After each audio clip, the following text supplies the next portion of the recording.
En el trabajo, la seguridad no es un detalle, es lo primero. En Comercial Ara encuentras todo. Ropa de protección, calzado industrial, guantes, cascos, productos certificados y al mejor precio. Ven a Comercial Ara, en Avenida Brasil 864.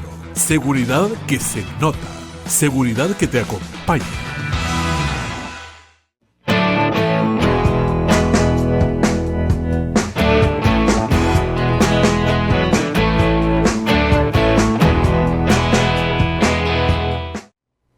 Bienvenidos a La Conversa. Todos los días estamos para conversar temas interesantes de la contingencia, en fin, de todo. Hablamos de historia, hablamos de muchas cosas. Hoy conversamos con Cristóbal García. Bienvenido, gusto de saludarte. Abogado, precandidato, no sé, pero van a conversar de nuestro Maule. Claro, no ciudadano hoy día todavía, claro. Abogado.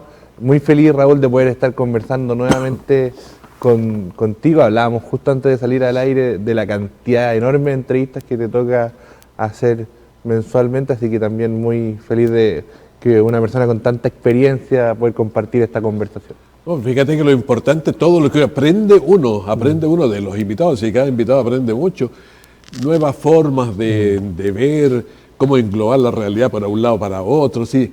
Todos somos distintos y distintas visiones. Es que conversando es donde uno más aprende, en definitiva. Esa es la forma también en que los primeros filósofos griegos, a través del método socrático, descubrían también las conclusiones más perfectas a las que llegaban.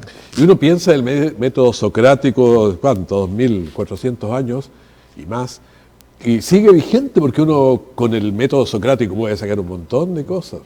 Exactamente, y bueno, en el método socrático también donde fueron apareciendo en esta historia de la filosofía los primeros sofistas. ¿Y quiénes eran los sofistas? Aquellos que a través de las falacias, de las mentiras, intentaban ganar las discusiones. Y ahí es donde por primera vez la conversación también empezó a sufrir ciertos fracasos a la hora de poder llegar a las conclusiones correctas, porque antes quienes se sentaban en la mesa a conversar para encontrar las soluciones, para encontrar en definitiva las ideas correctas, siempre lo hacían desde el punto de vista de la honestidad. Hoy día encontrar a una persona honesta, Raúl, es más difícil que encontrar a una que no lo es, y un muy buen ejemplo de la falta de honestidad en nuestro país es lo que nosotros hemos estado viviendo últimamente con el tema de las licencias médicas que han significado también viajes al extranjero. Claro, y siguiendo ahí, terminando con los sofistas y otros, entonces los tipos lo que querían era capacitar a la gente para poder ganar discusiones y saber muchas cosas. Entonces algunos viajaban mucho y decían, es que yo sé muchas cosas. Entonces ahí viene la frase de Sócrates, yo sé más que ustedes, yo sé que no sé. Claro. Yo sé que nada sé. Hay tanta cosa interesante que apareció. Y en ese mismo tema apareció una de las primeras veces la homilética, que es el arte de hablar y de explicar. Para poder defender sus propiedades y cosas, tenían que saber el discurso y hablar. Claro. Uno mira a través de la historia cómo se aprenden situaciones. Pero, ¿qué te parece el tema de 25.000 empleados públicos, digamos? Y ya es un nicho acotado, no es todo. 25.000 funcionarios públicos a partir de un cruce que hace la Contraloría General de la República, que es el organismo encargado de fiscalizar la legalidad de los actos, no solamente del gobierno, sino que de todos los poderes del Estado, que se desmembran en 35.000 licencias, 35.500 licencias que se otorgaron, claro, relacionadas a más de 50.000 salidas al extranjero. Entonces, lo que nosotros también tenemos que tener claro es que hay casos de funcionarios que no solamente salieron una vez al extranjero, sino 2, 3 o incluso algunos que lo hicieron más de alguna vez. Obviamente, y aquí como todo en la vida uno puede hacer cierto matiz. Estos 25.000 funcionarios que salieron del país, Raúl, ¿estaban los 25.000 cometiendo actos fraudulentos? Puede que no. Puede que hay alguno que haya salido del país a propósito de un tratamiento que debía hacerse en el extranjero o que estuviera con una indicación del tipo de salud mental y necesitaba salir del país para visitar sus familiares, por ejemplo, si es que él vivía acá solo, pero la verdad es que si uno analiza las cifras y se da cuenta que el 25% de estos 25.000 funcionarios correspondían a 12 o 13 instituciones específicas, uno no o sea, al final es sumar 1 más 1. O sea, Sí, sí, yo creo que sí, siempre hay alguna excepción. El tipo de que a veces piensa en Arica y no sé, el kinesiólogo vive ahí a 20 kilómetros en Tacna, a lo mejor Claro. va a verlo para que le haga. Entonces, claro, hay casos que sí puede ser, pero el que, no sé, pues tiene una licencia por algo y se va a Cancún. no hay tratamiento 15 médico días. en República Dominicana No, todavía po. de un nivel de mayor científicamente que aquí en nuestro país.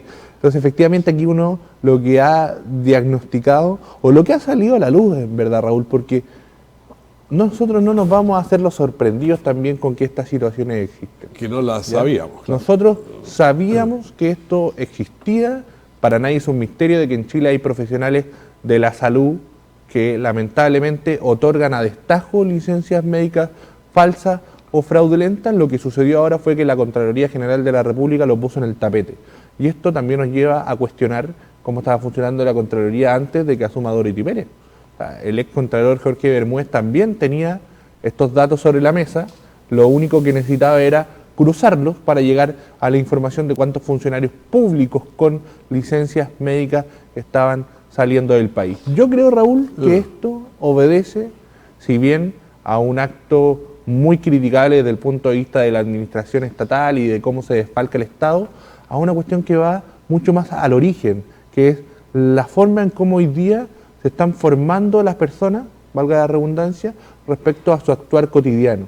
Y es que en Chile hoy día... la valórica. Exactamente, y es que hoy día en Chile predomina una actuación en donde uno considera que este es el mundo de los pillos, como se dice coloquialmente, este es el mundo de los vivos. Entonces yo voy a llegar primero a mi objetivo si es que estoy en un camino, si es que me voy por la berma. O para qué voy a hacer la fila si es que me puedo ir aquí por el costado. O para qué, en definitiva, voy a renunciar si es que puedo pedir una licencia falsa. Y es que ahí es donde uno tiene que también generar un mantra que todos tenemos que tener muy claro siempre, Raúl, que lo bueno es bueno siempre, a pesar de que nadie lo haga, y lo malo es malo siempre, a pesar de que todos lo hagan. Entonces, por más que todos pidan licencias médicas falsas, eso sigue siendo algo malo.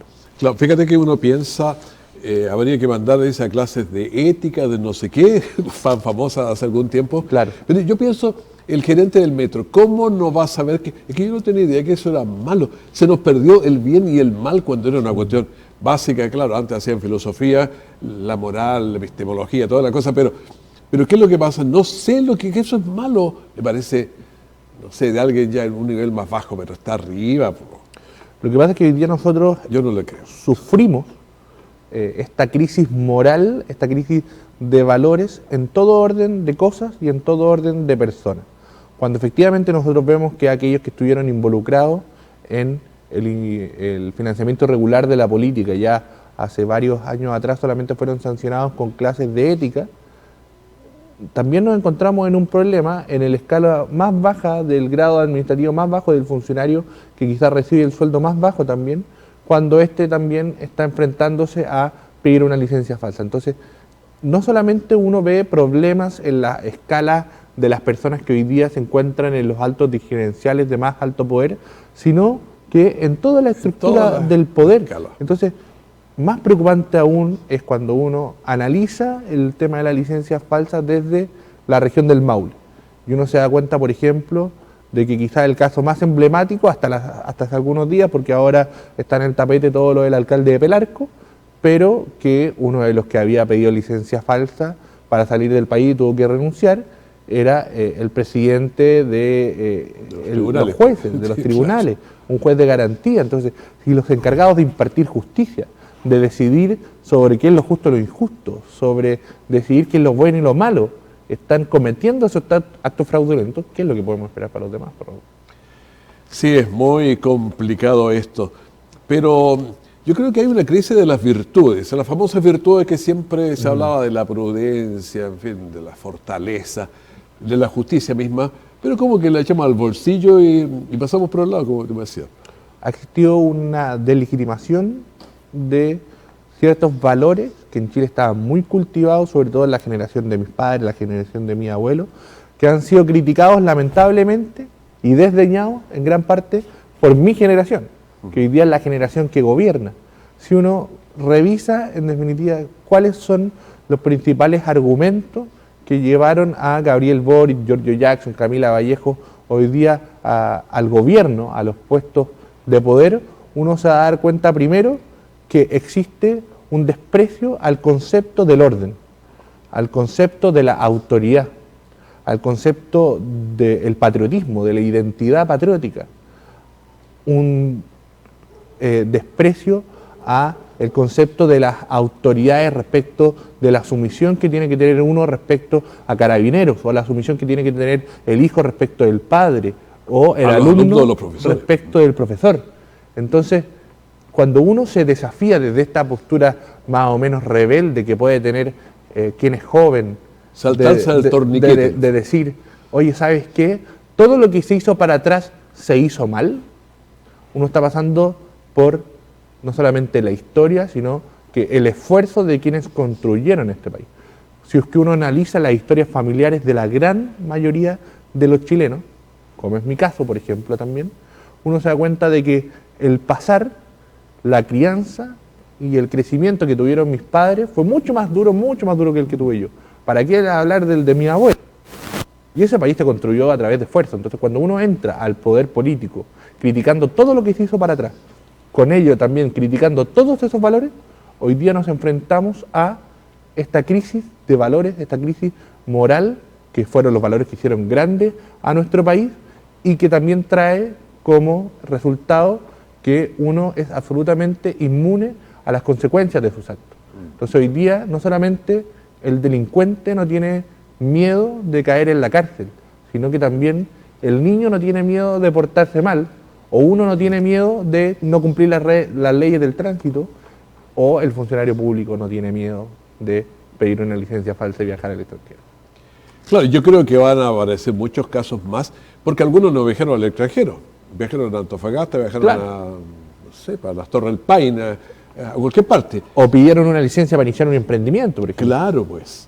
Entonces, ahora van a empezar a cruzar más cosas, así que yo creo que esto se viene bravo todavía y van a tener que frenarlo algún minuto, si no, los equipos nuevos presidenciales van a quedar sin nadie. Todos los días, respecto de que desde que este caso salió a la luz, Raúl, nos vamos enterando de aristas nuevas, ¿ya? Generalmente cuando existe un problema de este tipo en la administración y hay un ministerio que, por así decirlo de forma lo más coloquial posible, se manda un condoro, el pato, para seguir con la analogía de animales, lo pagan una o dos personas que renuncian y ahí ya, el problema se terminó. Descabezamos el problema. Sin embargo, cuando nos enfrentamos a que son 25.000 los funcionarios, que solamente salieron del país, hay que ver cuántos en definitiva también están en situaciones como las que tú señalas, Raúl. Bueno, ¿cómo lo vamos solucionando? Porque aquí hay un problema de la estructura. Ya han renunciado a sus cargos más de 1.000 funcionarios. Sí. 1.100 fue la última cifra que yo pude constatar. Y parece que un poquito más, ya. Más de 6.000 sumarios ya han sido cursados. ¿Qué significa un sumario? Que ya existen investigaciones para determinar responsabilidades que pueden llegar eventualmente a sanciones que pueden incluso ser la desvinculación de el determinado cargo. Van saliendo distintas autoridades que se empiezan a relacionar también con distintos partidos políticos, y ahí es donde uno también espera que los partidos políticos sean lo más rígidos posible en condenar estos hechos. Por lo menos que no haya defensa corporativa, porque yo creo que hay en todo el espectro de la sociedad. Exactamente. Todo el sistema que nosotros hemos es que es un problema sistémico. Pasa por todo. Un problema sistémico. Claro. ¿No? Aquí es muy importante también que las personas que están viendo este programa, Raúl, se hagan la conversa, una idea respecto de la política, ¿ya? En la política existen muchas ideas que en nuestro sistema están ordenadas en muchos partidos políticos. Uno puede tener una actitud respecto de problemas como la corrupción, ¿ya? Uno no puede evitar que existan corruptos en todos los partidos políticos. Los corruptos están distribuidos en todos los partidos políticos, así como están distribuidos en todos los partidos políticos, los lindos y los bonitos, los flacos y los gordos, los altos y los bajos, los morenos y los rubios. Los inteligentes y no tantos. Exactamente. Lo que importa es que cuando se constate un hecho, el partido político determinado reciba, en este caso, una respuesta que uno lo deje tranquilo en que la probidad se está poniendo por encima del amiguismo o del oportunismo político. Eso lamentablemente en casos concretos no lo presenciamos respecto de Marcos Barraza, que fue asesor o era asesor del Ministerio del Trabajo, exministro de Bachelet, convencional constituyente, militante del Partido Comunista, que recibió una crítica por parte de todo el espectro político, salvo de su partido, que salió a defenderlo corporativamente. Sin embargo, el partido en el cual yo milito, ¿ya?, el Partido Republicano, también se vio, por así decirlo, afectado por esta situación. Con el alcalde de Macul, él tiene una defensa y una explicación para la salida del país que se dio mientras él aún no era alcalde, incluso mientras aún no era militante republicano. Sin embargo, nosotros lo que decidimos fue pedirle a él que se autodenunciara y el tribunal del partido suspender inmediatamente su militancia. No se le puede desvincular porque los partidos políticos se rigen por normas en las cuales para desvincular a una persona se tiene que dar todo este procedimiento. Pero esa diferencia en el actuar yo creo que es la fundamental respecto de casos como este. Pero él todavía no era alcalde, pero era funcionario público, ¿no? Era funcionario municipal de la misma municipalidad. Ah, ya, o sea, cae en el sistema. Porque exactamente. El alcalde finalmente... Que es lo mismo que lo que pasó con el alcalde de Pelarco. O sea, él, el momento en el cual se está determinando que él salió del país con licencia médica, él era también funcionario municipal, que Boris Cabrera ha sido funcionario municipal de Pelarco los últimos 10, 15 años, es que no más. Entonces, ahí también uno le tiene que exigir a las autoridades, por ejemplo, en los casos que se van a dar acá en el municipio en Linares, que los que respondan frente a este problema y que hayan cometido irregularidades tienen que ser desvinculados a pesar de que sea el último funcionario en la escala del grado administrativo o si es que es el administrador municipal. Claro, porque ahí caiga quien caiga. Si es que empezamos a perdonar ciertos casos, nuevamente vamos a entrar a la escala de valores corrompida debido a que hoy día no existen castigos, no existen consecuencias para quien se salta las reglas, se salta las normas, Raúl. Bueno, es interesante todo este caso y nos va a hacer pensar en todo el aspecto valórico del país que está bastante dañado, digamos. Nos saltamos por aquí, por allá, en los semáforos, en el tránsito uno empieza a mirar la escala de valores, va una persona, delante veníamos conversando lo que había que hacer, una persona mayor, 85 años, no sé, le costaba bajarse un taxi y la gente empieza al tiro a apurarlo, y pero un momento, estamos en una escala que le cuesta bajar ya. Sí, yo en eso absolutamente de acuerdo. Chile vive una crisis valórica, vive una crisis moral. Obviamente nosotros tenemos crisis más palpables desde el punto de vista político que exigen actuaciones inmediatas. Nosotros vivimos una crisis de seguridad terrible que hoy día nos despierta con alumnos de colegios, con dos casos que he podido constatar por redes sociales, tanto en San Javier como en San Pedro de la Paz, alumnos armados, menores de 18 años. Eso no teníamos estos casos de que lleguen disparando a los colegios a vengarse de un niño. Claro, una crisis migratoria que también ha significado problemas desde el punto de vista de la seguridad en cuanto a existen migrantes irregulares, y aquí hay que hacer siempre la distinción que saltándose las reglas, entrando por la ventana, lamentablemente muchos han llegado a delinquir al país, y una crisis económica donde uno, Raúl, puede subir los sueldos, puede subir las pensiones, pero si es que los precios siguen subiendo y la plata cada vez alcanza para menos, los chilenos van a seguir viviendo mal. Estas crisis hay que enfrentarlas con decisión, con voluntad, con coraje. Pero también hoy día Chile vive una crisis que hay que abordar desde la familia. Cuando la familia se empieza a retrotraer y no es colocada como el núcleo fundamental de la sociedad y avanzamos en una comunidad que es mucho más individualista, estos valores van quedando de lado. O sea, muchas veces uno le empieza a exigir a los profesores, a los colegios, ciertas enseñanzas para los niños, pero la formación principal siempre tiene que venir desde el hogar. En la casa. Exactamente. Entonces, ahí es donde también yo creo que Chile necesita autoridades hoy día que no desprecien la identidad de nuestro país, que no desprecien cómo nuestro país se ha construido a lo largo de los años. Si es que llegamos a ser, por así decirlo, los más geniales del barrio, que nos comparábamos con Latinoamérica y decíamos, ¿sabes qué? Estamos mucho más adelantados. No fue por un grupito de políticos, no fue por un grupito de empresarios, sino que fue por los hombres y mujeres chilenas que sacaron adelante a este país en los últimos 50, 60 años. Y valorar eso es fundamental para el futuro. Pero uno piensa, cuando terminó Segunda Guerra Mundial, año 45, 50, pero Chile era el país menos desarrollado de América Latina. De los niños, el 50%, o sea, la mitad del país, o se morían los primeros años de vida, en los 5 años, 6 años, pero ya dañados quedaban 50, 70% porque no tenía la alimentación correcta, por un montón de cosas. Entonces, cuando uno pensaba, éramos más bajos, teníamos los pies más chicos. O sea, en el fondo nos costaba porque no estábamos bien alimentados, faltaba conocimiento, faltaba, en fin, muchas cosas. Pero fuimos cambiando, y ya después, bueno, nos pusimos más altos. Yo recuerdo cuando jugamos Chile con Paraguay, saltaban todos en los córneres, porque nosotros teníamos todos metros 55, 58, Leonel Sánchez, todos eran chicos. Entonces, eran más bajos. Pero ahora tenemos los primos Grimal, que son de por aquí, pero metro 95. Hemos crecido mucho porque la alimentación del país en general.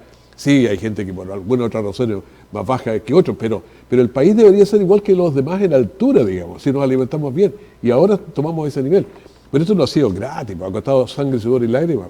Déjame tomar lo que tú dices de manera física para yo trasladarlo, porque pasa lo mismo, Raúl, desde un punto de vista económico y político.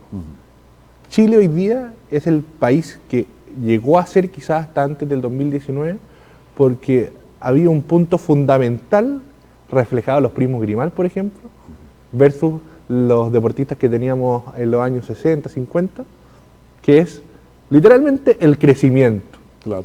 ¿Y qué es lo que está detenido hoy día en nuestro país? El crecimiento, pero el crecimiento también económico.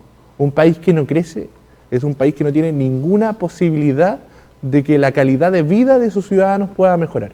Que nos estamos endeudando mucho más, vamos al 0,45 ya. Entonces, para que un país pueda crecer, lo primero que necesitamos es no seguir ahogando, y no solamente a las empresas, sino a las personas comunes y corrientes que inician un emprendimiento con más y más impuestos.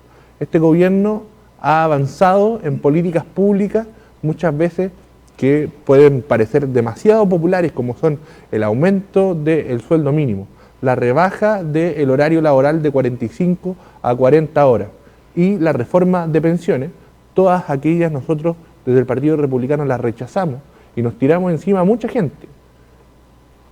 Pero vayan a preguntarle a un emprendedor que está iniciando su micro o mediana empresa cómo va a responder a esas 3 políticas públicas que se le tiraron encima en menos de un año para sacar adelante su emprendimiento.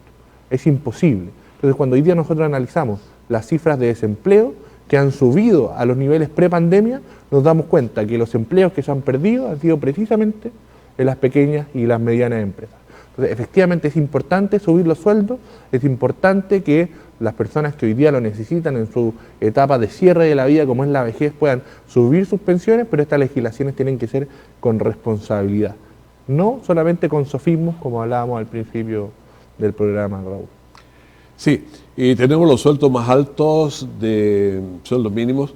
Claro. Decía alguien de Alaska, Tierra del Fuego, o sea, somos los más altos, pero también le decía, las pymes son las que sufren ahí porque simplemente no contratan. Entonces ahí se viene el problema de las cesantías. Pues sí, esta cosa está muy vinculada una con otra. Es que claro, el microempresario que tiene 3, 4 personas contratadas, lo que va a tener que hacer es despedir a una. Claro. Y despedir a una y bajar su productividad, porque antes lo que significaban 45 y 45, 90 más 45, 135 horas, ahora hay 15 horas menos efectivas. Y esas 15 horas menos efectivas lo que puede significar derechamente es que el negocio ya no esté dando como para que pueda seguir funcionando. Entonces no solamente se va a perder un empleo, se van a perder 3 más el que era dueño de la misma empresa, entonces 4. Son 4 empleos, son 4 familias. Claro, uno encuentra un montón de, taxistas, colectiveros, personas vendiendo en la calle. Sí, están, pero están subempleados, o sea, no tienen mucha no tienen un patrón, no tienen un sistema de llevar todo lo que ellos necesitan para subsistir en su vejez. Entonces se pone complejo el tema ya. Nosotros lo hablábamos la vez pasada que estuvimos aquí en la conversa, Raúl. Es un problema que aquí en el Maule Sur incluso se da por sobre el promedio nacional, Claro. el tema del desempleo.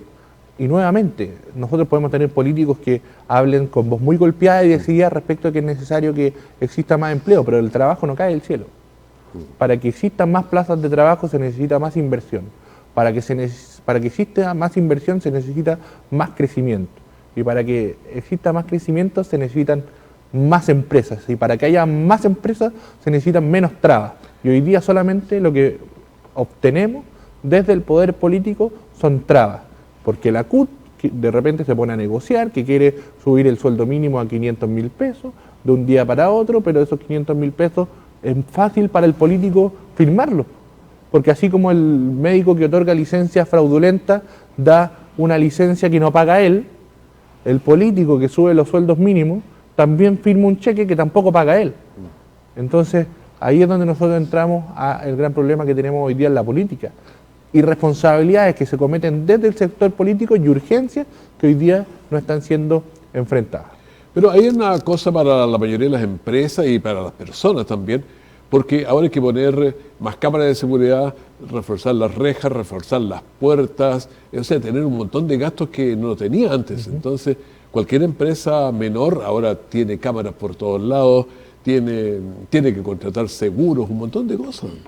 Imagínense el costo económico que le puede significar al Estado de Chile en general el problema de seguridad que hoy día nosotros estamos viviendo, no solamente en lo que implica el hacerse cargo de la delincuencia, el hacerse cargo de prevenir los actos violentos, sino, por ejemplo, también cómo han sido perjudicadas la economía, el crecimiento o la inversión, cuando, por ejemplo, antes aquellas personas que salían un viernes a las 10 de la noche a compartir, a tomarse algo, a comer algo, ya no lo hacen porque es peligroso. Entonces, Y todas estas eso cosas también uno van... lo ve dramático en cualquiera de nuestras calles, salga a las 8 de la noche y no anda nadie. Entonces nosotros lo que hemos hecho también respecto de este problema y de otras problemáticas desde el Partido Republicano, y que es una visión que José Antonio Kast siempre ha tenido, Raúl, es enfrentar las urgencias sociales siempre desde un diagnóstico que parta de las personas. Yo creo que una de las cosas que más se le ha reconocido al Partido Republicano y a la figura hoy día de José Antonio Kast es que se hace cargo de los problemas desde el punto de vista de las urgencias sociales. Hoy día el presidente Gabriel Boric presenta un proyecto de aborto libre, va a hacer su gran anuncio en su cuenta pública este fin de semana. Sin embargo, hoy día el problema que tienen los chilenos es que no pueden salir tranquilos a la calle. En torno a esas urgencias y al periodo de campaña, que estamos tanto los que vamos a ser candidatos al Parlamento como también la candidatura presidencial, es que nosotros, y este es el papelito que he tenido todo el programa acá, hemos lanzado esta encuesta, que es la encuesta Habla Chile, en donde nosotros vamos a recorrer de Arica a Punta Arenas, como normalmente lo hemos hecho también los republicanos, preguntándole a las personas que va a poder escanear aquí este código QR, cuáles son sus principales problemas. Y esta encuesta va cambiando mes a mes en distintos temas. El mes pasado fue de migración irregular y este mes respecto de seguridad. Entonces, a las personas que nos están viendo, usted puede ingresar a través de hablachile.cl, responder las preguntas. Igualmente, varios de los republicanos vamos a estar recorriendo de norte a sur, en mi caso, todo el Maule Sur, buscando a las personas para que puedan respondernos esta encuesta y de esa manera nosotros también poder hacer política respecto de los diagnósticos, las reales necesidades, no solamente de lo que nosotros consideramos que es lo que hoy día los chilenos necesitan. Bueno, hemos conversado básicamente de dos temas. Uno es el tema de seguridad y otro el tema de las licencias. Por ahí nos hemos movido con algunas digresiones para otras, pero yo creo que es un gran tema de lo que está pasando en el país también. Sí, Chile vive momentos difíciles. Lamentablemente esa esperanza que existía hace no mucho tiempo de que estábamos siendo los jaguares de Latinoamérica, de que estábamos avanzando en dirección a un país desarrollado, de que el momento que estábamos viviendo era el mejor que estábamos viviendo respecto de lo que habían sufrido nuestros padres y nuestros abuelos, es una esperanza que hoy día ya no existe. Si es que hoy día uno se pregunta cómo va a ser el país en 20 o en 30 años más, muchas veces uno lo que ve en las caras de las personas no es un futuro prometedor, sino que muchas veces es frustración, miedo, incertidumbre. Hoy día lo que nosotros necesitamos es que las personas vuelvan a mirar con esperanza el futuro, los almaceneros, los empresarios, los carabineros, los alumnos, los estudiantes, los jóvenes, los viejos, los no tan viejos, los que son viejos pero no quieren serlo. Hoy día Chile necesita esperanza y esa esperanza se aborda enfrentando las crisis institucionales en donde nosotros tenemos que entrar al Estado, auditorarlo completo, desvincular a toda aquella persona que ha estado metiendo la mano al bolsillo de todos los chilenos y ha llegado a la administración pública a servirse y no a servir, a enfrentar la crisis de seguridad, a enfrentar la crisis de migración irregular, volver al crecimiento económico, pero también hacerse cargo de aquellos valores que nosotros hemos hablado, Raúl, que hoy día están por el suelo y que hicieron grande a nuestra patria. Muchas gracias, Cristóbal García, conversando con nosotros. Y bueno, hay que seguir conversando porque siempre la conversa es importante. Muchas gracias por estar con nosotros. Feliz de conversar. Que esté muy bien. Gracias a usted y nos juntamos ya el martes, para seguir conversando aquí en Canal 5. Que esté muy bien. Muchas gracias.